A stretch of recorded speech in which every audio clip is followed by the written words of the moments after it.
Hi, everybody. Welcome to this talk about advanced topics and additional features. So in this talk, we are not focusing on any of those procedures in the data processing. We just discuss maybe several different things and features and functions you may find is interesting or useful when you use nextPYP. So bear with me that because we're going to jump around like different topics through the slides. So the first thing I want to mention about is the resource allocation. As you already know that from the last talk, people have questions about how you setting the configuration about the resources control, where you can achieve the best performance, and maybe different jobs have different settings to achieve the different goals. So I'm give you more details about this topic. And there are several additional features where previous sessions didn't include. So here I will show maybe several different things about including the initial options, where you have a choice to remove gold fiducials if you have those goals in the sample. There are some kind of function like a workflow where it's a very convenient way to do the tutorial, and also pretty efficient way to do the data processing where you have a similar data size or sample. And there are some functions about import and export where you have existing data sets. You want also processing in the nextPYP, but also you want to use other packages from nextPYP like VLAN. So you use import export function. And nextPYP provide different display options. Like there's a built-in package or like utility where there's a 3D viewer. You can look at the map during the processing. And we also provide some kind of metadata of files you can use to open in the KMRX or like RTX built-in plugin in the KMRX to show different visualization options. And there are some other additional things about block operations, like a selection, copy, or delete. So I will talk about more of that. The last thing I want to show you is the command line option. Some people mentioned about in their Q&A session. You can do everything in Linux like command line. So first, I will focus on the resource allocation part, where you may already know the general architecture we are using for the data processing. So we have launch, split job, and merge. Those three steps, they are doing different things. So you have to set different configure parameters to run those three different steps. So basically, launch is reading the image names you have and the parameters.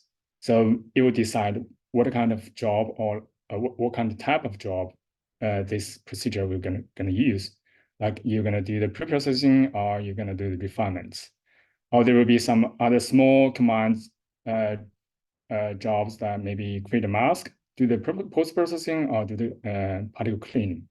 So the launch will decide what kind of job you want to run, and also will create based on the images numbers or names that launch will create a list with a command a series of commands with a slurm array of jobs based on the resources you have, especially the high performance computing resources.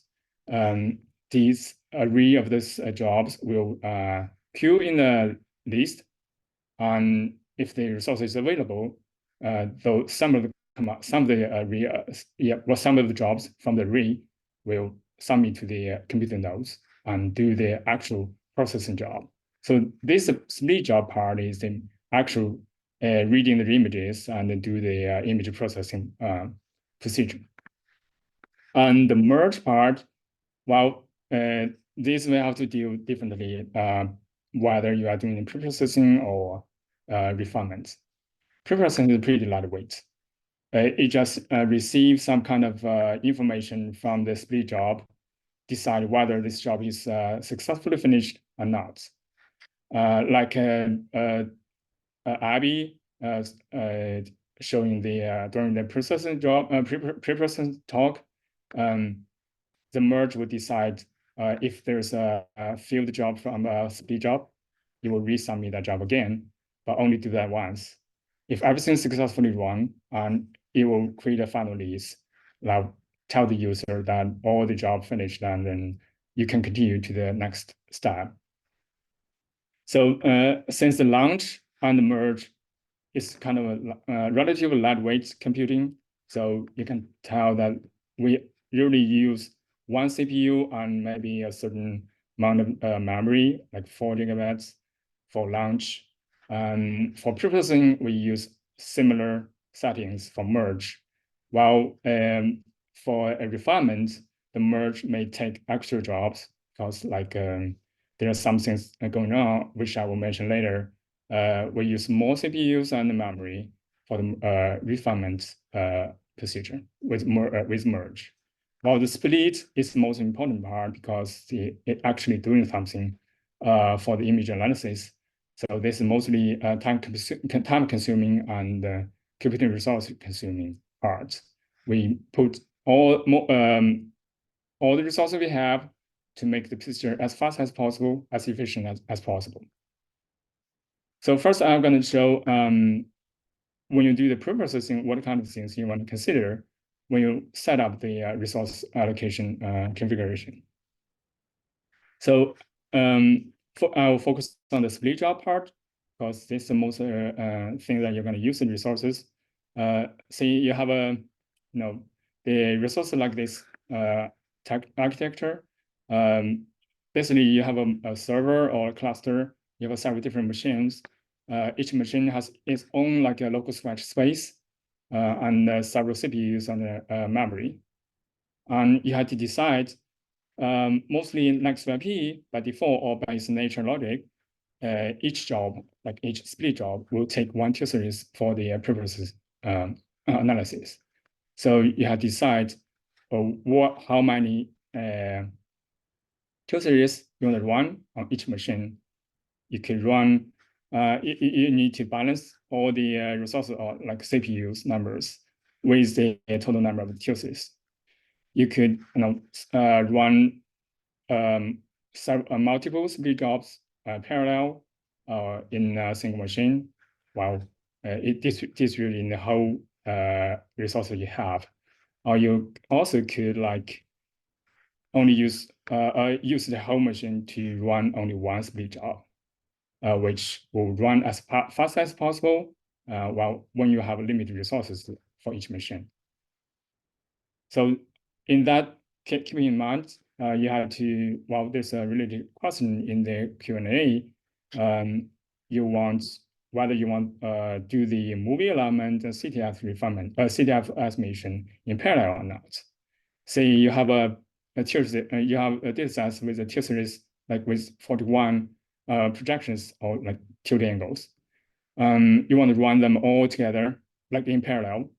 So you want to use 41 CPUs because each CPU is going to do image alignment like from each tilde angle, and also the CTF estimation. So that makes the pre-processing as fast as possible.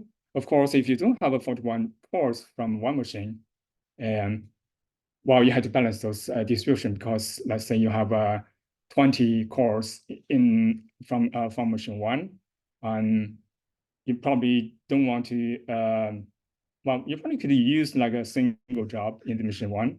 You also could use two jobs. Well, those two jobs maybe run slower than single job, but you run two jobs together.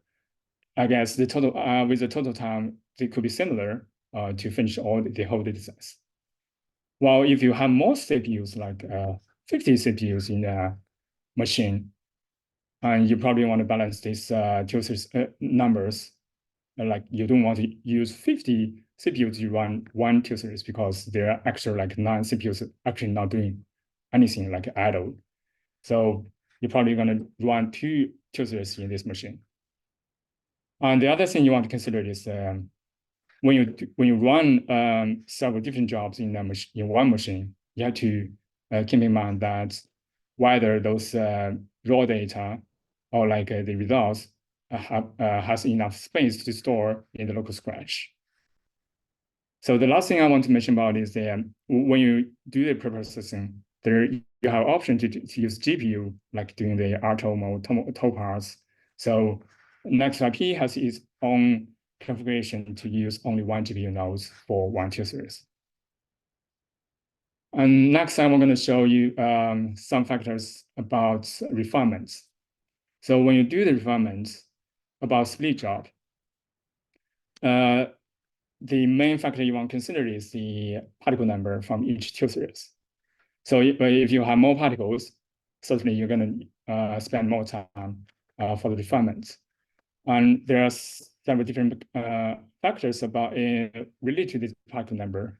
The most important one is the alignment search range, which another way to say is that you want to do the global refinements or only do the local refinements. So of course, the local refinement is much faster and you only need fewer resources to do that. And the other factor is the resolution range. If you use a high resolution range to do the alignments, you may run more time or use more resources. The other one is the projections you want to include for the alignments. So if you have like a 0 to 60-degree tilt angles, you probably want to use only 0 to 30 or 20 degree to actually do the alignment, because that's give you more contrast and signals to do the refinement aspect better. So that's the factor you want to consider. So, but if the particle number is not enough from one tier series, we provide a parameter like a bundle size. You want to bundle several different tier series together, so you have enough amount of particle numbers to actually run one job. So consider this. To run the refinements, since the refinement used a lot of time to search the alignment angles, we suggest to use the whole machine resources to run one job, which make the alignments as fast as possible. So of course, you have to balance the job numbers from the split procedure or step with the merge step, because say you have 10,000 tier series, each tier series has a lot of particle numbers. You may split them into 10,000 jobs. Then you have a 10,000 subvolume. Well, no, the intermediate reconstruction from each split job. So the merge need to read a lot of intermediate reconstructions. That make the merge job maybe much more burden to do this. So you have to consider the balance between the split numbers and the merge step. Usually the merge read those intermediate reconstructions and do the merge. Well, to a final reconstruction, a single map, and write to the destination of the storage.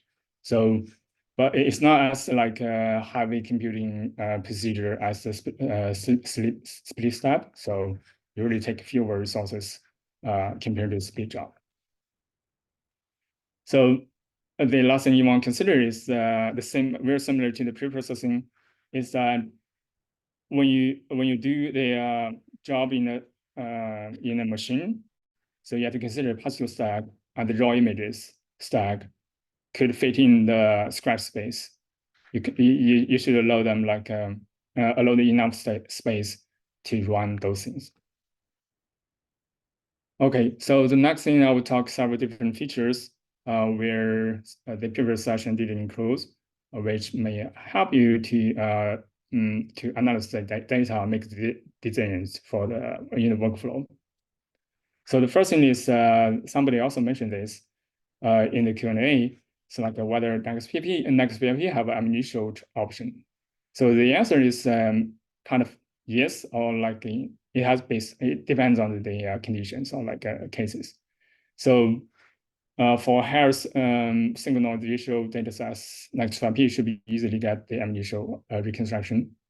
But for the lower signal ratio data sets like lamella, maybe you may have some trouble. We are trying to develop more algorithm to improve that quality. But here I'm showing an example. It's like HIV gap protein, which have kind of higher signal ratio. The way you can do this is you still provide a reference, whatever reference you have, even not related to this HIV gag protein. So you just do not align the particles to the reference. There's an option that you skip the alignments or you're not doing the constraint refinement.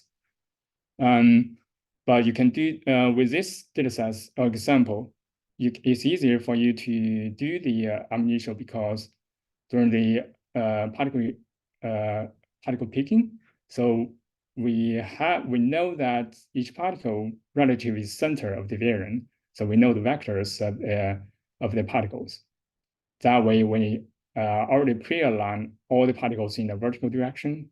So the initial step will kind of limit the search range during the alignments. That makes the whole procedure much faster. And while for other cases like Rapsum, there's no prior information you can use, you still can do it, but it may take longer. So in this example, I can do initial with classification. Either you do alignments or no alignments. So I guess maybe you can choose like first 30 iterations, you can do no alignments, just do the classification. There may be some of the particles accidentally align together pretty well. The next 10 iterations or 20 iterations, you can run the alignment, open the alignment option, and everything trying to align together, maybe recentering, and then the different classes converge to its like a reference. And here's the result of these 42 iterations of the initial with classification. You can see that there are like 5 classes showing good particles, and there are some other classes that not actually the particle that we want, or it just go bits. So we're going to remove them, those classes in the next step using the filter particle block, where you can specify the class number where you want to include in the next step. Of course, we have other way to remove the go bits, which I'm going to mention later. And there's one class that looks pretty good, like the alignments showing the good feature of the HIV gag.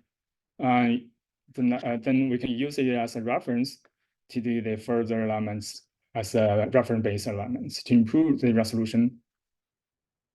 Okay, so the next slide I'm going to talk about is how you're going to remove the go bit projections when you have a situation like the previous slide.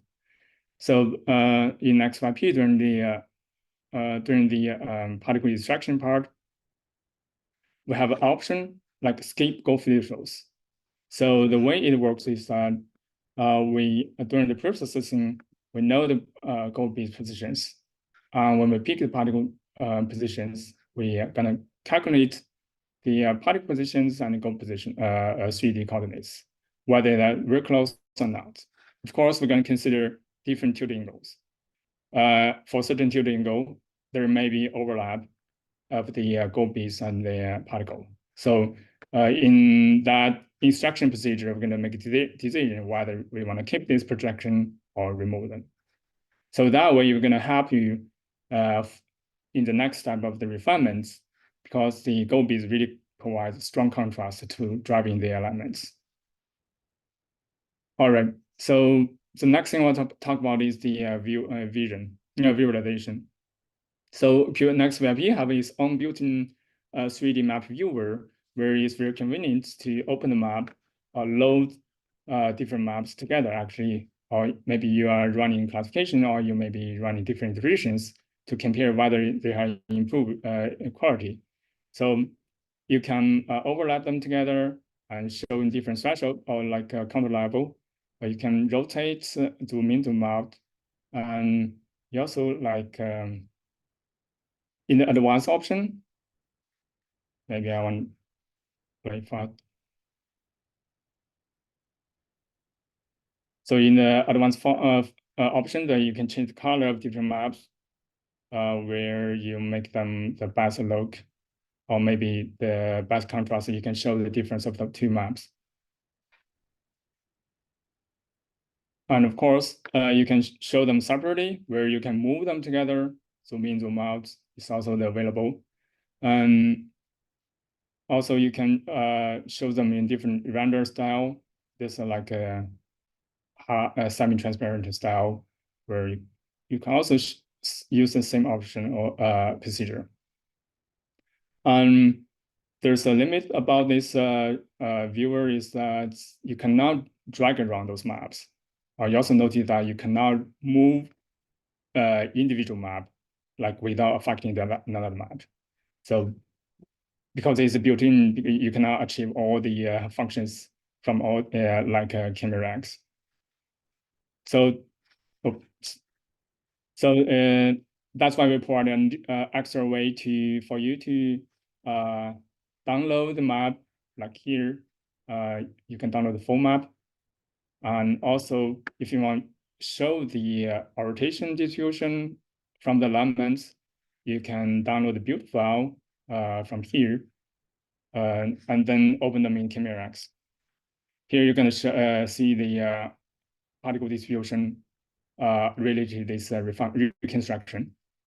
Of course, if there's any anisotropic feature, you may see from the build file or histogram of the rotation distribution, you can make decision wiser because of the preferred rotation causing the anisotropic density feature.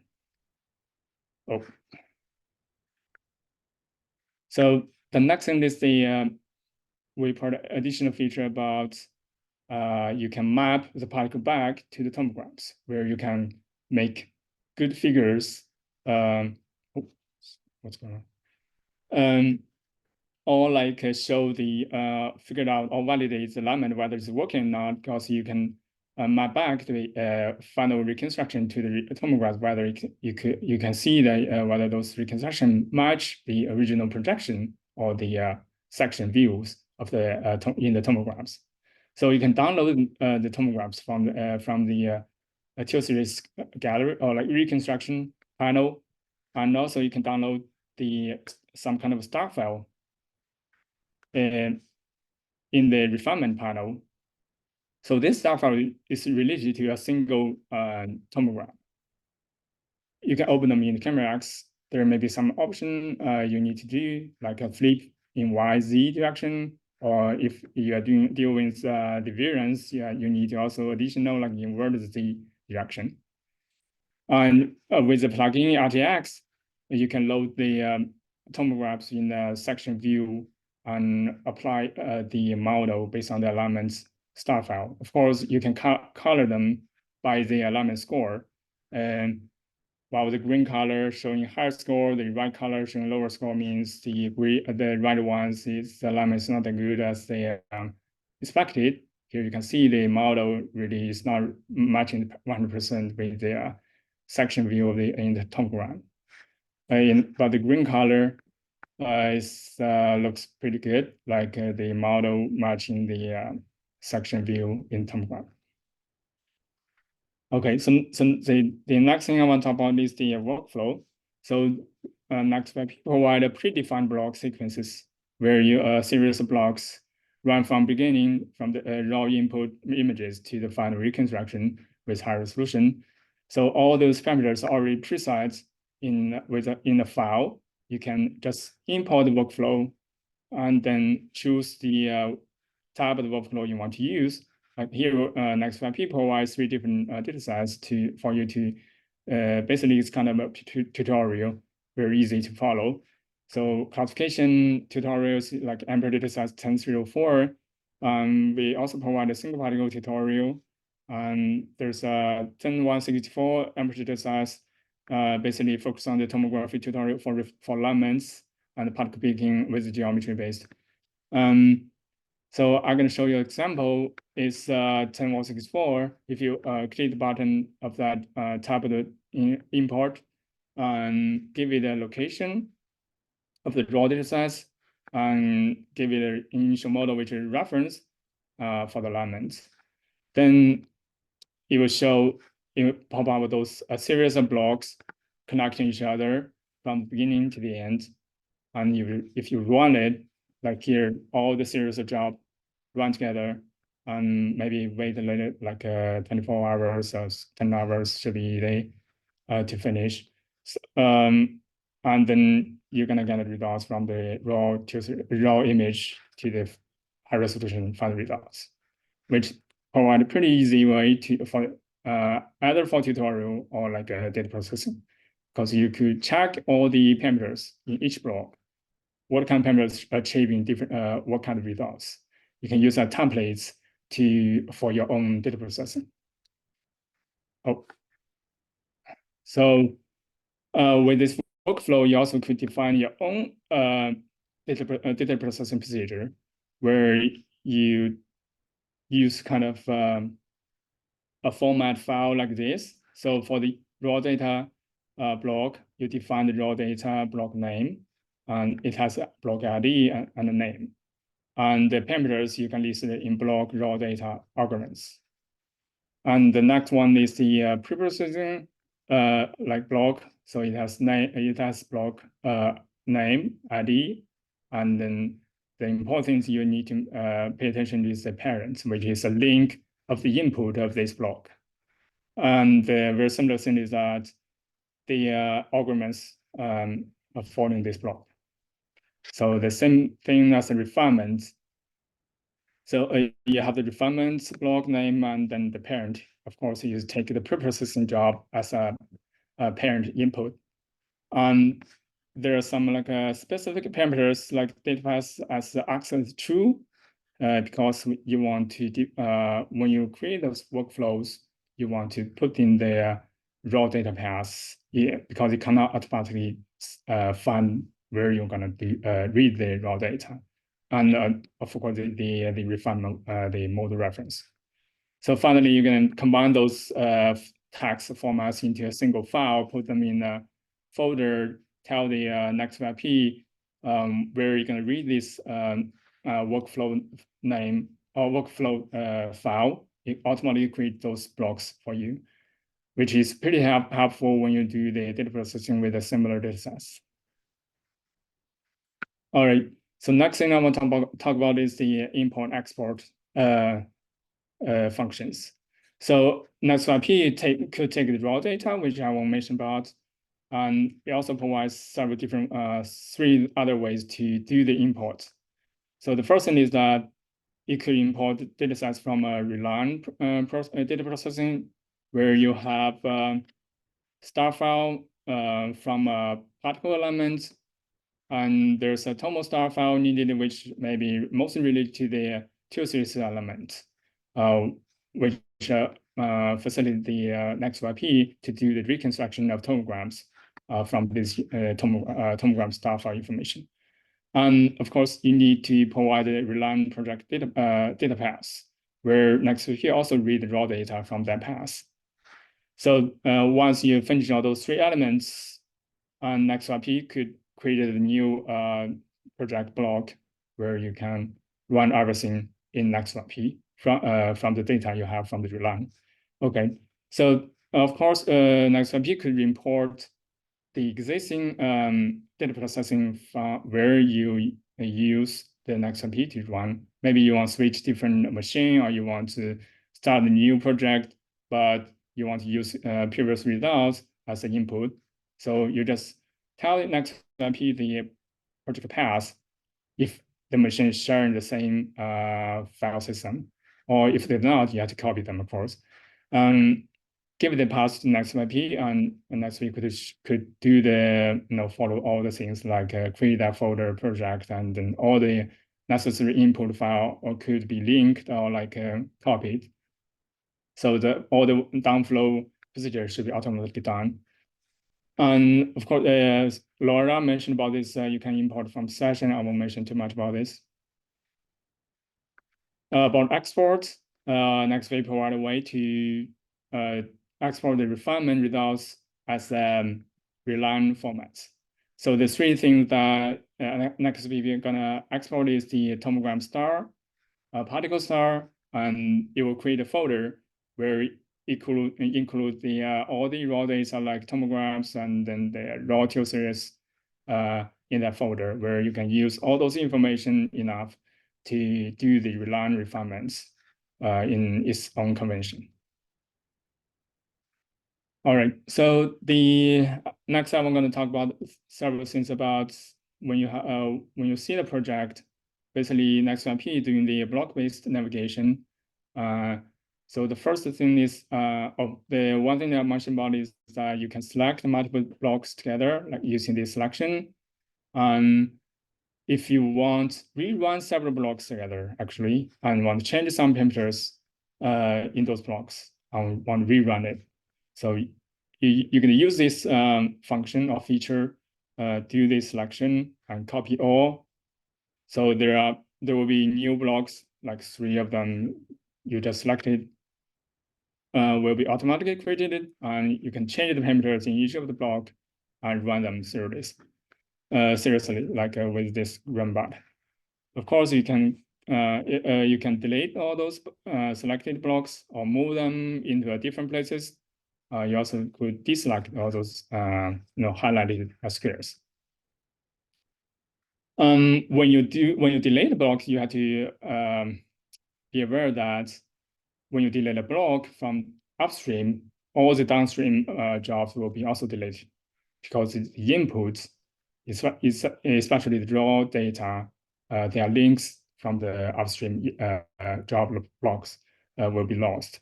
So it can make sense that delete all the rest of the blocks. So you have to make sure that when you delete one block job, you need to, whether you actually want to remove all the rest of the blocks or like results in the following procedure. Here I'm going to show you the other thing is about when you want monitor the procedure or logs of each block. Here in the this drop down panel, you have an option of navigate to list logs, and there will be some kind of highlighting flashing here in the log panel to the right of the web page. If there's not actually showing this thing, you're probably going to load older ones. There's an option in the log panel. You have to load all the previous ones log files. And then you do this again, you're going to do this flashing highlights again. So if you click this icon related to each step, there will be like a log showing up. So nextPYP provides 3 different ways to label different information. The most normal way is the info, green color info, which showing each step the nextPYP is doing. Maybe there's no there's no actual things like happening. Just show you all the different steps it's trying to do. So there's this brown color warning just give when you're doing something special, like especially when you remove a variant from the particle detection, it will tell you or make you aware of that. There's no particle from the variant. This is whether that's what we want or you're not. You have to pay attention to this. Or there may be some T series alignment or T series CTF activation tell you the whether you want to CTF, whether you want flip the handles of the tomograms. So there's also like a warning like that. If there's something happens like in a abnormal way, or things stops or give you error like a green color, will tell you where that stops, where it happens like in a bad way. So this is pretty useful when you navigate the log information and figure out what is going on. So the stream option is like when you actually run things, this stream panel will give you the live log information output where you can see, but it only focuses on the first array job, which is the first job you launched from the Slurm array. The other one is the show file system location function, which is below this the last topic. So when you want access to the file system, where all the data sets or like files stored in your system, you click this button, there will be a window pop up.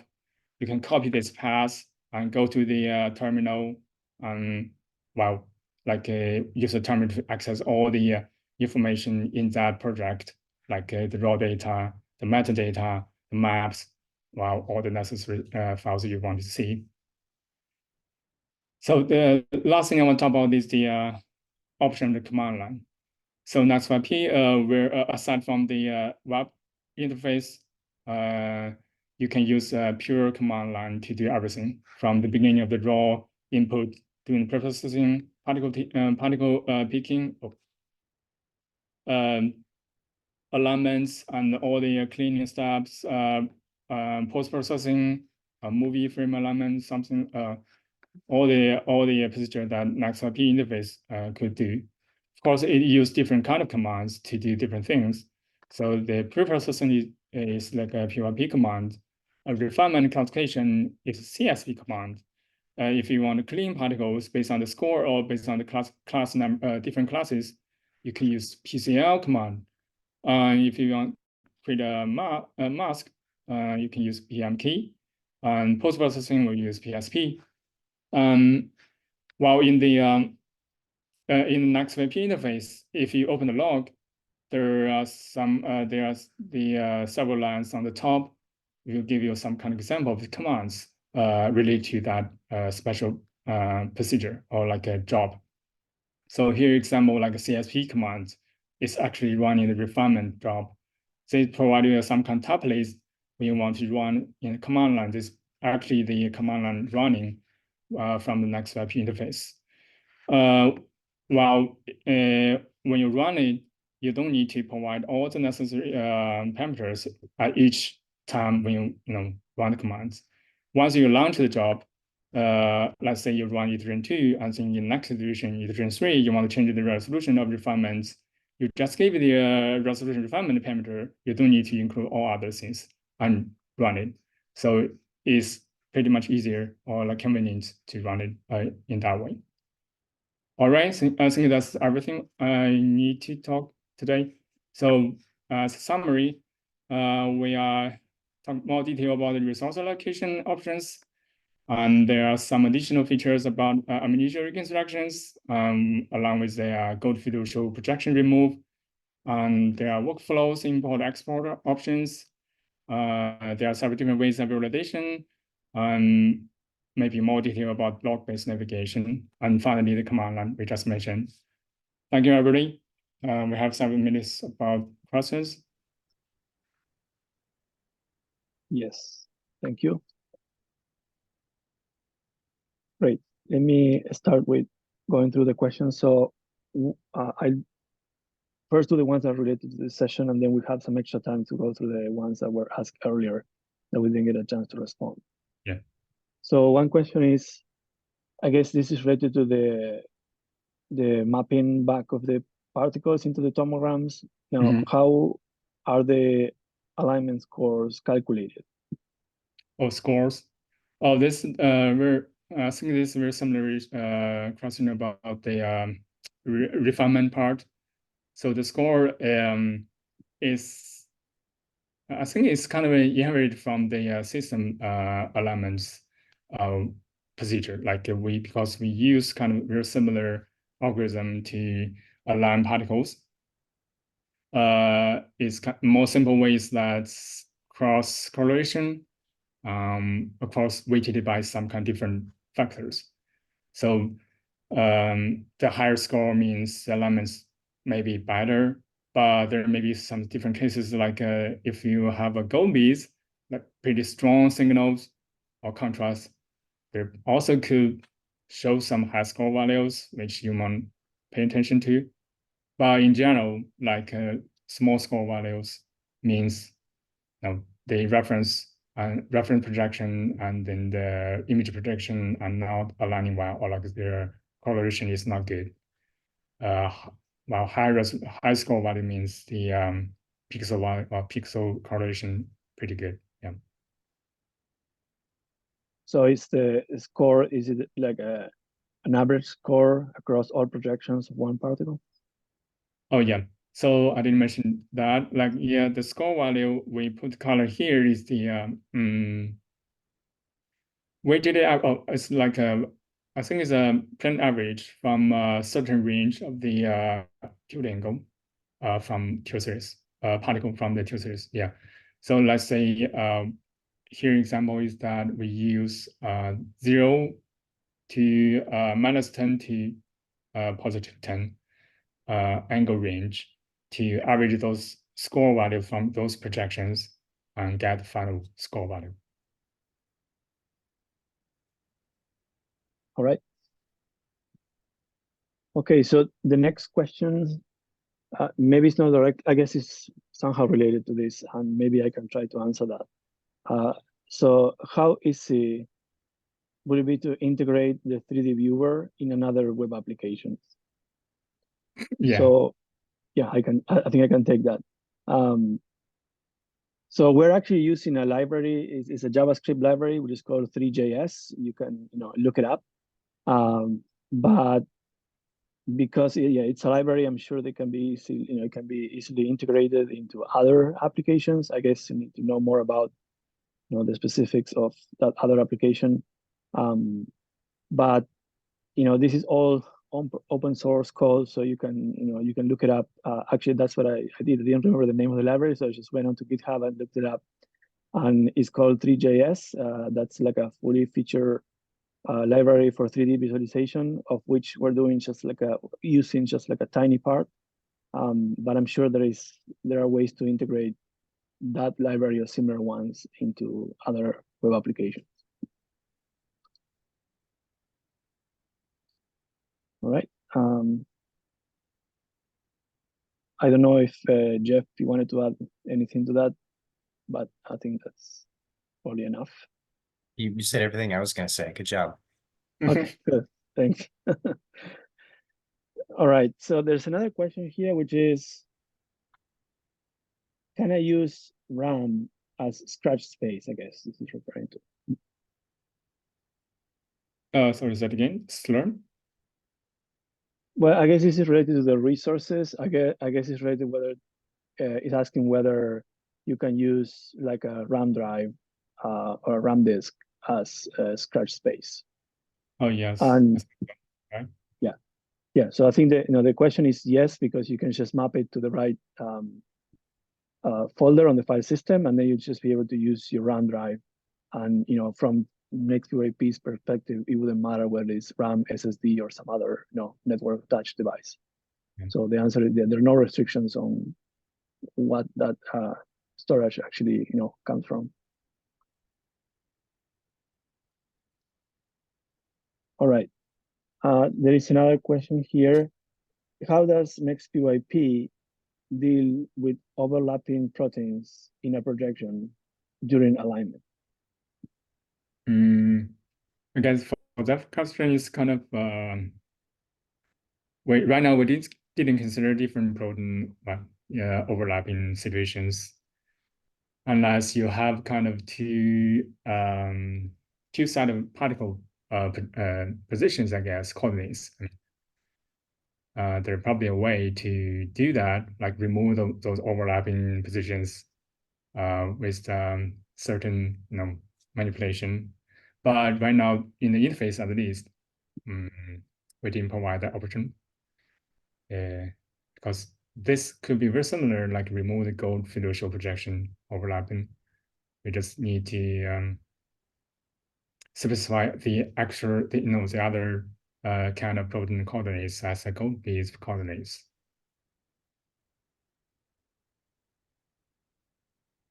Right. Yeah, I guess there is a similar, when you talk about like 2D template matching, you also have, you have your reference, and then you have the projection. We may have like components from multiple different complexes that are all stacked up against each other. Yeah. And I guess it's all about, if you have the right reference, then you're able to zero in onto the portion of the projection that is, actually will give you the useful data. So yeah, I think that's that was a good, that's a good question. I've been thinking about this quite a bit. Honestly, it seems to work pretty well, even if you don't do anything about it. I'm sure if you do, things will probably get better. But it's not, it's not trivial how you go about doing it, because especially when you have, I don't know, if I have cellular samples and you have, who knows, like so many things in there, that it's going to be challenging. Okay, let's go to the next one. So there's a question here about if the raw movie frames are moved elsewhere to save storage, are motion corrected images sufficient to complete the pipe?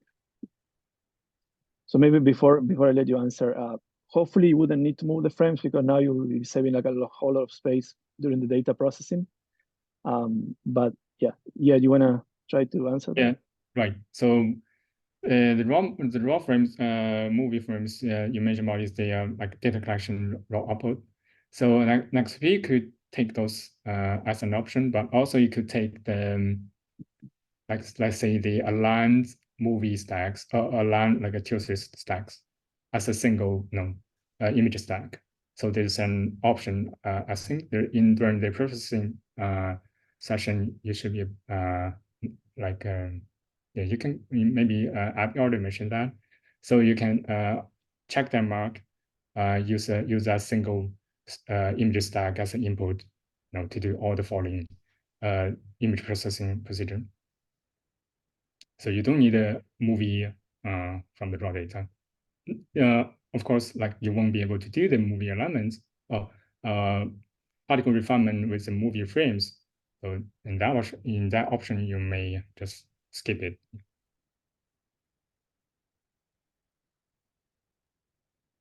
Okay. There is a comment here from earlier. Actually, two comments are related to each other. That says, is it easy to merge multiple data sets? Like if you collect more data later and import a second time? And the second question is, can you comment on how to merge multiple data sets to produce like a single reconstruction? Right. I was thinking about this those two questions like when I look at them. Yeah. Right now, in the project or block-based procedure, I don't think you can merge them easily. Like we only like make fork in the following procedure, we won't be able to merge them in the web interface. I guess the choice that you have, you just need to start from the beginning, like make all the available raw data in the same path, or give them multiple paths in the single job log and run them together. I'm not sure about if you have any other ideas.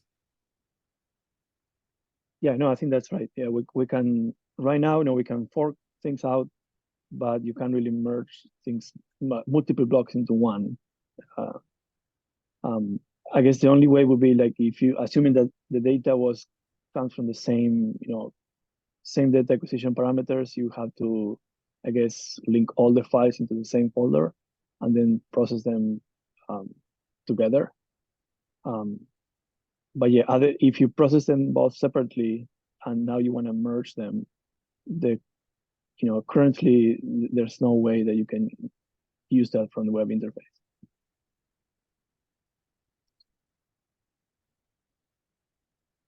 But it's a good comment. So I think we're, one of the things that we wanted to do during this workshop is to get some of the feedback. And then, it's because it's a good point. I can see how, some users may want to, may find themselves in this situation and they may want to figure out how to merge, right, multiple data sets to produce a single structure. Yeah. Okay, so there is, I guess, a follow-up question regarding the scores for the particles. It says, do we get to see the scores of how well the particle is aligned to the final map and filter particles by this value? Right. So I guess in the refinement session, if you go to the, I'm not sure if I have a figure like that.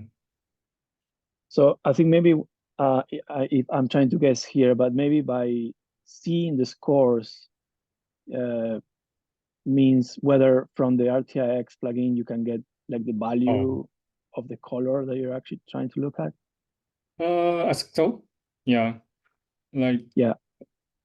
And then you could, yeah, you can, if you can get that value from Chimera X, you could go back and plug in that value into your filter, and yeah, that should be definitely possible.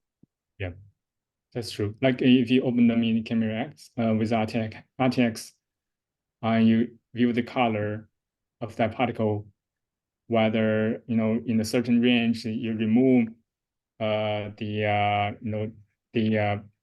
particle projection or like particle models by the score values. So if you those removed particles really not align anything, so it's confident to use the score threshold, because the RTX give you like some kind of live interaction with moving the score threshold, or like there's a bar you can move the showing threshold value, whether you have a model there or not. So it's really convenient to tell you that whether the threshold is what kind of particles is removing. Yeah. Yeah, this is definitely a good point. I think we're in the process of putting these tools together, but there's definitely a lot of possibilities that you can mix and match things, and yeah. So I thought this is a very good point, and it's definitely something that can be done with the current version of nextPYP. Okay, so there's another question here that says, do you use the command line version of the program or the web-based framework for your data processing? Right. So like I use both, I would say. Like, well, right now the nextPYP interface is pretty convenient. I prefer the web page interface. The command line, probably I'm gonna do some kind of test, maybe like while developing some kind of tools. Yeah, I could use command line. But for normal general data processing, I prefer the web page, of course. Yeah, maybe I can add a little bit of a historical perspective into this, because nextPYP didn't happen overnight. It evolved over several years, and it all started just command line. So it was only command line only. That was the only way that you could use it.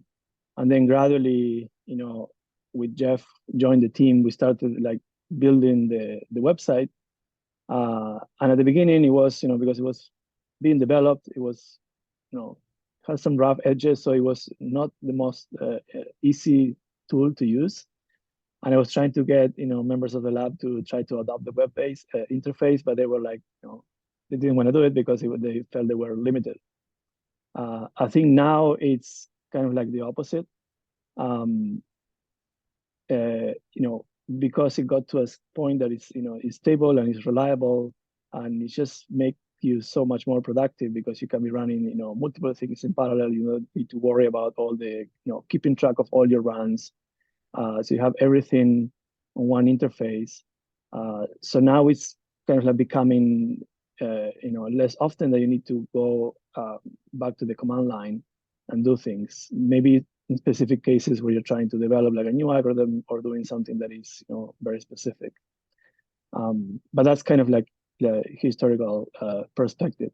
And I think the way this works, the website, the only thing the website is doing, well, I mean, it's doing other things, but the way the processing is being done is the website is just calling this command line interface of PYP to actually get all the refinement and the data analysis done. Okay, so hopefully that was kind of like a long answer, but that was I figured I mentioned that.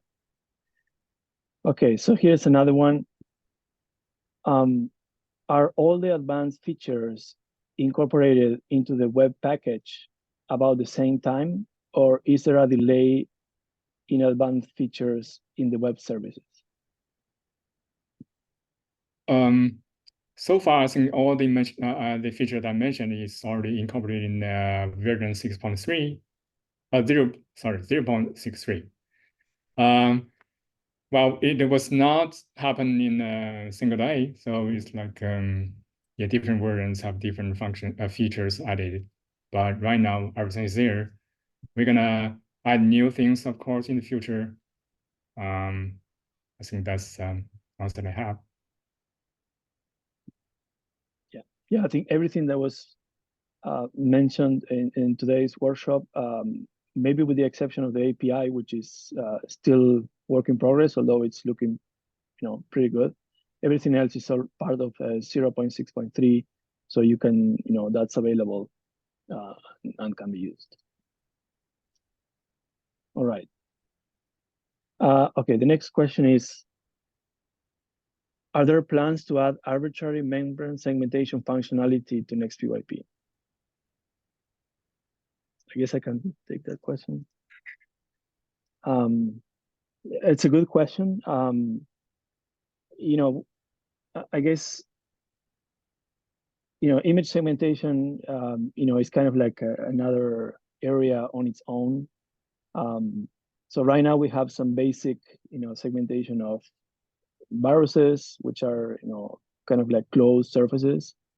The tools are actually under the hood to do segmentation are more general, and they could, in principle, be adapted to more, general other geometries that are more like arbitrary, membrane or some other shapes. But I guess the bottom line is is not in our immediate plans. There's a lot of already tools out there that are doing this. They're specifically focused on doing membrane segmentation. So right now, to me, it would make more sense to try to maybe incorporate or try to build in some interoperability with some membrane segmentation software, as opposed to just trying to develop like a full-blown membrane segmentation module inside nextPYP. So hopefully that answers that question.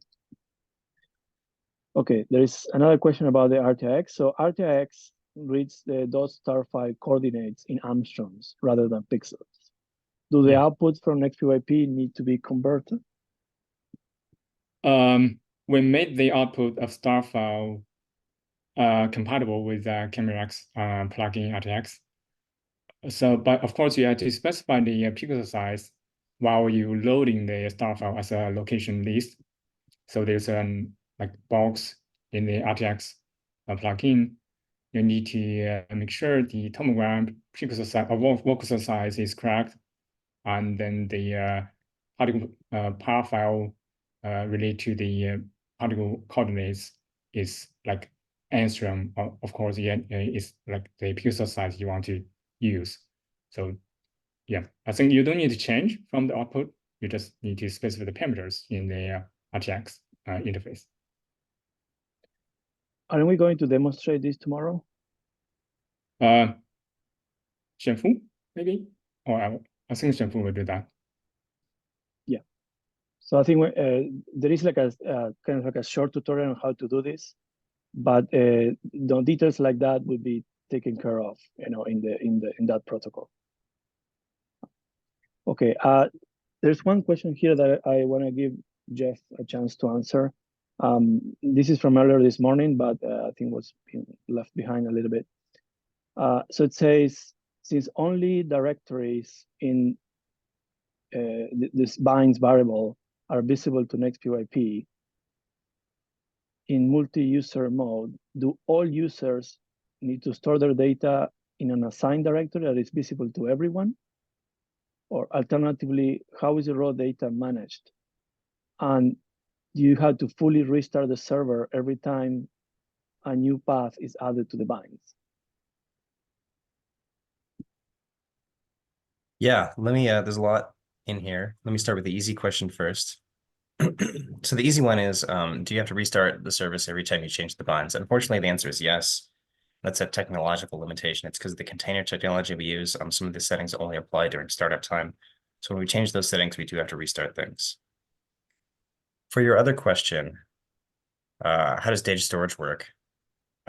Currently for us, we have group permissions in the Linux system, and then everyone that's a member of a group can read our data, and that includes some of our service accounts. That might not be ideal for everyone. So another option would be for people to configure their users and groups differently so that a service account can have read access to different people's data, but different people don't necessarily have read access to each other's data. And that might make involve creating a group for each person of which the service account is also a member. And I think that would achieve the same goal, but it's a little more setup for an administrator to do that.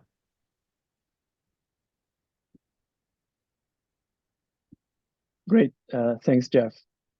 So that's about all the time we have for today. We had built in some extra time. The remainder of the questions we're going to try to answer, give you like individual answer by typing them on the Q&A. So this, I guess, concludes the first day of the nextPYP workshop. So tomorrow we're starting 9 a.m. Eastern for the practicals. Those of you who will have access to our resources should be getting an email later today with instructions on how to access the instance. But then, you only need to have that by tomorrow morning, and then we'll walk you through the different steps. And then everybody else that have their own instances set up, we did share a link with the raw data that we're going to be using for the practicals. So if you didn't get a chance to download that, you can do that between now and tomorrow. It's kind of like a large file. So it's about, I believe, 20 gigabytes. So it may take some time to download using wget. But all the instructions should be in the email. And I think that's everything. One other thing that I want to mention is tomorrow, after the end of tomorrow's session, we're going to add, for the people that are going to be using our instances, like some extra time to do like one-on-one troubleshooting if need be. And that's going to be done using a separate Zoom meeting. So you will get that information in the email that will go out today. Otherwise, thanks everybody for all the questions. I think we got a great set of questions that hopefully we were able to answer most of them. And yeah, thanks to all the presenters, and we'll see everybody back again tomorrow. Thank you very much.